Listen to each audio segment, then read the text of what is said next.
Le premier Rashi de la Torah. Un jour viendra où les nations du monde vous diront que vous êtes des voleurs car vous avez pris une terre qui ne vous appartient pas. Et vous leur répondrez, Kol haaretz, comme ici, toute la terre appartient à Dieu. Il donne la terre à qui il le veut. Pendant un certain temps, il l'a donnée aux Cananéens.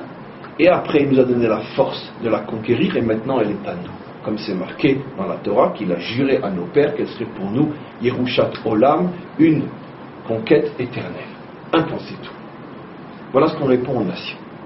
J'avais fait remarquer hier que, dans ce cours qui n'a pas eu lieu, juste le début, qu'il n'y a que 2 fois dans toute la Torah où il y a l'expression Li kol haaretz, toute la terre est à moi, ici dans le verset et dans Rashi, le premier Rashi de la Torah. Généralement, il est marqué, et même ça très rarement, Ki li haaretz, la terre est à moi. Mais quand c'est marqué Ki li haaretz, ça fait allusion uniquement à la terre d'Israël. Mais kol haaretz, le kol, le tout, fait allusion à toute la terre.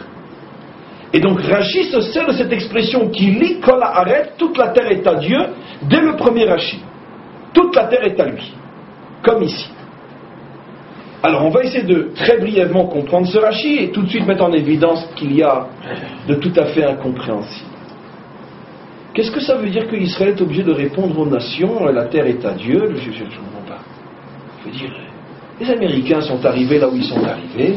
Enfin, les Américains, nous, les Français, les Allemands, les Écossais, les Italiens, les Anglais sont arrivés grâce à un juif Maran, Christophe Colomb. J'espère que vous savez tous que c'était un juif Maran qui a fui l'Inquisition, qui a rempli son bateau de juifs, qui a traversé la mer et qui a découvert l'Amérique.